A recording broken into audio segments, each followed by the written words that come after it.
It's a rare thing to hear a superpower demand tribute from its oldest ally.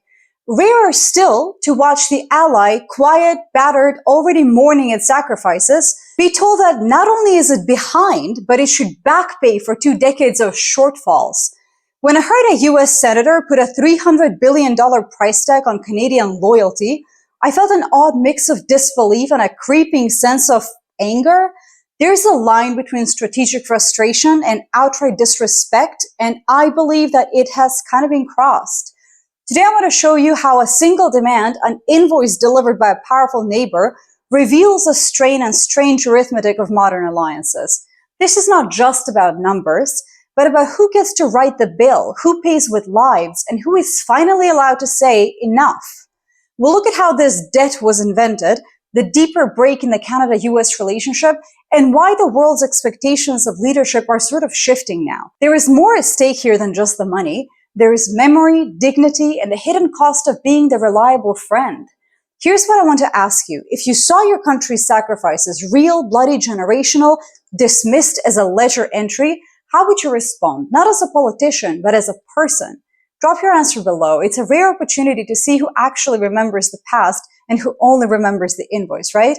Before we dive in, a very quick note. My book, Awake, the Practice of Critical Thinking in an Age of Self-Lies, is out now. It's not just about critical thinking. It's about reclaiming clarity in a world full of noise. If you're a builder, a leader, or just somebody who wants to think more clearly under pressure, this one is definitely for you. I've also added a 24-minute companion podcast that walks through the key concepts in depth. So if you prefer to listen and reflect, that's now included as well. All the links are below, including a launch video that goes deeper into the themes. There is also a subscriber discount, so hit that subscribe button and check it out when you're ready.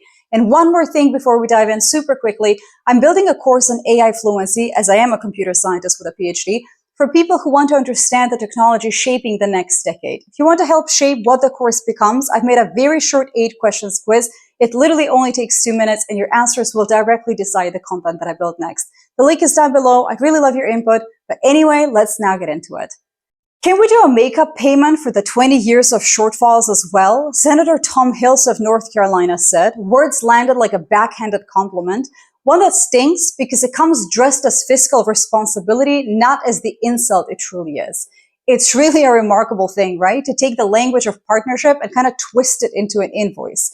What does it mean really to accuse Canada of owing $300 billion to its greatest military partner? The answer depends on whether you count by money or by memory, right? For 20 years, Canada fought, bled, and buried its own alongside Americans in war neither country truly owned, but both suffered. Afghanistan wasn't a Canadian war, but it became a Canadian loss because an ally asked. When Article 5, the sacred all for one and one for all clause was invoked, it wasn't for Europe, it was for America after 9/11. Canada came again without hesitation. To think clearly here, again, you have to hold 2 conflicting ideas at once. Military alliances are built on shared interest, but their price is rarely measured in budget lines. Sometimes the true cost is only visible at a funeral, unfortunately. But in an age where accounting trumps history, it's easy and almost effortless to forget the debt that can never really be paid. The deeper problem is the cultural break. The idea that Canadians now don't think of Americans as friends and neighbors, but as an adversary. When a US senator says this out loud, that was a quote, it's not a provocation, he is admitting something. This was not just a dispute about spending, but more a sign of something brittle. Trust is eroding, not because Canada failed to pay something magical, but because the United States forgot what being an ally actually means. They're behaving really erratically right now. The real irony is that the push for greater Canadian military investment is not some delayed act of loyalty, but rather it's simply self-preservation. In private, the anxiety is very plain. Can the US actually be relied on? After years of watching the US lurch between global engagement and retreat, watching hardline factions in Congress treat even its closest allies as rivals, Canada's leadership has sort of calculated the risk, right? They're building, rearming, reinvesting, not because Washington is insisting, but because the ground beneath an old alliance is now shifting. As an outside observer, it's clear to me that the US has slipped from leader to something a little more transactional. No one really wants to admit it, but the measure of America is not how loudly it demands tribute, not how quietly it inspires loyalty. It's the kind of issue that punishes emotional thinking, but punishes apathy even more. If you pretend that nothing is changing, You risk waking up in a world where friendship is just another line in the budget. By the way, we're trying to get to 50,000 subscribers by Christmas, so if you're enjoying the House of L content, please do consider subscribing.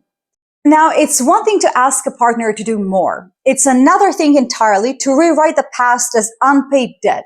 When Senator Till conjured a $300 billion shortfall, he was not just complaining about money, but rather declaring that Canada's previous contributions, sacrifices, and solidarity meant nothing. It's a clever trick. You take 2 decades of shared struggle and reduce them to a bill that nobody really agreed to. But this is not just a US-Canada issue. All over the world, numbers are being weaponized to justify new hierarchies. You didn't pay enough into NATO. You didn't spend enough on climate. You didn't meet your quota for refugees. It's a politics of the spreadsheet, a kind of moral minimalism, where every relationship is reduced to a deficit. And the real loss is invisible. When you treat an ally's pain as a rounding error, you make their memory smaller. When you treat partnership as a contrast, you miss the point entirely. A good critical thinker doesn't just ask what happened, but who benefits from you reacting a certain way. If the US can convince the world that Canada is a freeloader, as if, it can justify retreating from old responsibilities, it can shift the blame for a world in disorder, and still collect the rent. But that only works if everyone forgets the actual truth, that Canada was there and paid dearly, unfortunately. Now, it's easy to accuse a neighbor of slacking, right? But it's far harder to admit that the world itself is changing, that the ground beneath every handshake and treaty is now unsteady. Canada is not rebuilding its armed forces because of some hypothetical invoice from Washington or a senator's ledger. It's doing it because the rules of the games have changed and the referee is now looking the other way. There is something quietly shattering about this moment in my view. American unpredictability, visible in everything from abandoned allies in distant wars to half-hearted theatrical peace plans, has forced every partner, big or small, to rethink the meaning of alliance. The US, which was once a steady architect of the rule-based order, now seems half committed to the rules and increasingly uninterested in keeping order at all. And when trust cracks at the center, the effects ripple outward. Carney in Ottawa has been saying this almost on repeat. Trust is no longer automatic, and the age of deference, of quietly waiting for American approval, has actually ended, my friends. In its place is a wary independence shaped by necessity rather than defiance. This is what strategic anxiety feels like, not just for Canada, but for literally every country that once slept soundly under the American security umbrella, most of us, Europe included. It's a global story now. In Berlin, in Seoul, in Canberra, old alliances are being measured against new uncertainties. But perhaps nowhere is it more bitter than between neighbors, countries that once finished each other's sentences, well, almost, now finding themselves on opposite sides of a locked door. What's remarkable is how Canada has actually responded. The choice to reinvest in its own military is not some reluctant concession or sign of failure. It is a gesture of dignity, a sober refusal to wait for the next disappointment. There is strength in this realism, in my view, a willingness to face the world as it is, living in reality, not as it was promised to be. It's less a rejection of the alliance than a recognition that real security starts at home, especially when the old protector begins to send invoices rather than reassurances. There's an old saying that an ally is a friend who remembers your scars. What happens when memory itself is replaced by debt collection? What's lost when the measure of loyalty is no longer sacrifice but an invented bill? I think about hundreds of Canadian soldiers who never came home from Afghanistan. I think about a nation quietly showing up decade after decade, only to be told that it's in arrears. There's a coldness to that calculus, my friends, a kind of moral bankruptcy masquerading as accountability. Maybe the real lesson is this, that alliances don't fall apart all at once. They erode through 1,000 small dismissals until one day the respect is just gone. It's easy to demand tribute from a friend, right? But much harder to admit that you needed them, and you still do. So I will ask again, if your country was treated like a debtor instead of a friend, what would you remember first, the money or the moment you stood together in the dark? It's a question that doesn't fit on any invoice, but in the end, it's literally the only one that matters, right? If this kind of thinking resonates with you, if you want to understand how to navigate the noise, the hype, and the complexity of our current moment, I think you'd really enjoy my book. It's called Awake, the Practice of Critical Thinking in an Age of Soft Lies, and it's written for people who want to stay grounded, think clearly, and live in reality just like Canada is doing, even when the world makes that feel a little impossible.